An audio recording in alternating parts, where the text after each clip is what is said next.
Շարքային ուկրաինացիները բացարձակապես վստահ չեն, որ Գազայում խաղաղության հաստատումից հետո հերթը նաև իրենց կհասնի։ Я не вірю, що в Україні буде досягнути мир найближчим часом. Ես չեմ հավատում, որ Ուկրաինայում մոտ ապագայում հնարավոր կլինի խաղաղություն հաստատել։ Այսօրվա դրությամբ պատերազմը միայն թափ է հավաքում, նախ եւ առաջ օդային պատերազմը։ Մեր էներգետիկ համակարգերը անդադար հարվածների տակ են։ Մենք էլ ոչնչացնում ենք ռուսական նավթավերամշակման գործարանները։ Енергетичні об'єкти ми знищуємо їхні НПЗ.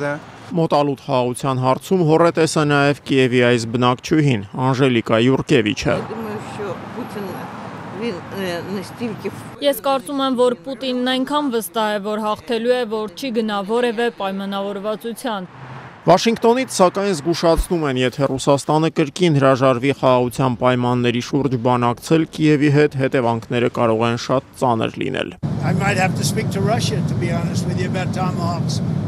Ես թերևս պետք է խոսեմ Ռուսաստանի հետ Թոմահոք հրթիռների մասին։ Արդյոք ռուսներն ուզում են, որ Թոմահոքները թռչեն իրենց ուղղությամբ։ Չեմ կարծում։ Այնպես որ ես պետք է ազնվորեն խոսեմ ռուսների հետ այս թեմայով։ Ես դա ասել եմ նաև Ուկրաինայի նախագահ Զելենսկուն, որովհետև Թոմահոք հրթիռների կիրառումը բռնությունը դուրս կբերի մի նոր մակարդակի։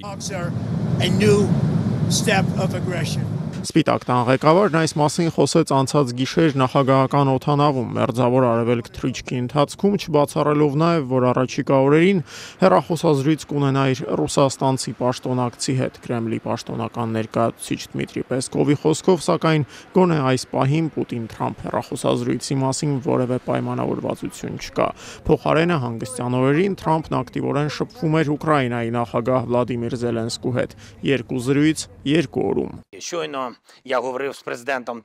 Ես հենց նոր խոսեցի Միացյալ Նահանգների նախագահ Դոնալդ Թրամփի հետ, վերջին օրերին արդեն երկրորդ անգամ։ Մենք մանրամասնորեն աշխատում ենք ամերիկյան կողմի հետ մեր հակաօդային պաշտպանության բոլոր պաշտպանական կարողությունների ուժեղացման ուղղությամբ։ Խոսքը ամերիկյան արտադրության Patriot համակարգերի մատակարարման, նաև մեր հարվածների հեռահարության ապահովման մասին է։ Чуємо, що Росія боїться. Վաշինգտոնի եւ Կիևի միջև ակտիվ դիվանագիտական շփումների ֆոնին այսօր Ուկրաինայի մայրաքաղաք ժամանեց նաեւ Եվրամիության արտաքին հարաբերությունների գծով գլխավոր պատասխանատու Կայա Կալասը։ Նրա պնդմամբ Ուկրաինայի համար լավ ժամանակներ են գալիս։ Maybe time was once on Russia's side, but it's shifting to Ukraine now. Գուցե կար մի պահ, երբ ժամանակն աշխատում էր Ռուսաստանի օգտին, այժմ սակայն այն սկսում է աշխատել Ուկրաինայի օգտին։ Ռուսաստանի ամառային հարձակումը տապալվեց, տարածքային ձեռքբերումները նվազագույն էին, դրանք նաև ուղեկցվում էին ռուսական կողմի ծանր կորուստներով։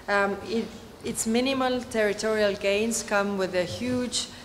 Russian casualties and cost. Եվրոպացի պաշտոնյայի լավատեսությունը սակայն Ուկրաինայում ոչ բոլորն են կիսում։ Բանակում իրավիճակին քաջածանոթ падգամավորներից մեկը Մարիանա Բեզուգլան օրերս տված հարցազրույցներից մեկում պնդում էր դասալքության ծավալները երկրում ահագնանում են։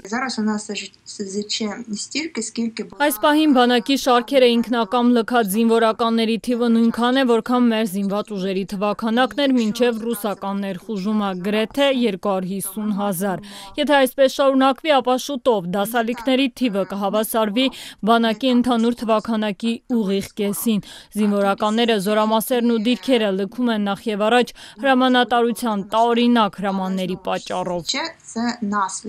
Ոչ միայն զինված ուժերի շարքերում, այլև ողջ Ուկրաինայում առկա դժգոհության ծավալների մասին են վկայում նաև այսօր հրապարակված սոցիոլոգիական հարցման արդյունքները։ American Political Service ընկերության պատվերով անցկացված հարցման արդյունքները վկայում են, եթե պատերազմն ավարտվի, ռազմական դրությունը չեղարկվի եւ Ուկրաինայի տարածքում ի վերջո նախագահական ընտրություններ անցկացվեն, Վլադիմիր Զելենսկին դրանցում պարտվելու է։ Հետազոտության համաձայն, եթե ընտրությունների երկրորդ փուլ դուրս գան Ուկրաինայի զինված ուժերի նախկին հրամանատար Մեծ Բրիտանիայում դեսպան Վալերի Զալուժնին եւ գործող նախագահը, ապա Զելենսկին կստանա քվեների ընդամենը 26% գեներալի 42-ի դիմաց։ Զելենսկին կպարտվի նաեւ մեկ այլ մեծ հեղինակություն վայելող զինվորականի, Ուկրաինայի գլխավոր հետախուզական վարչության պետ Կիրիլ Բուդանովի ընտրություններին մասնակցության դեպքում։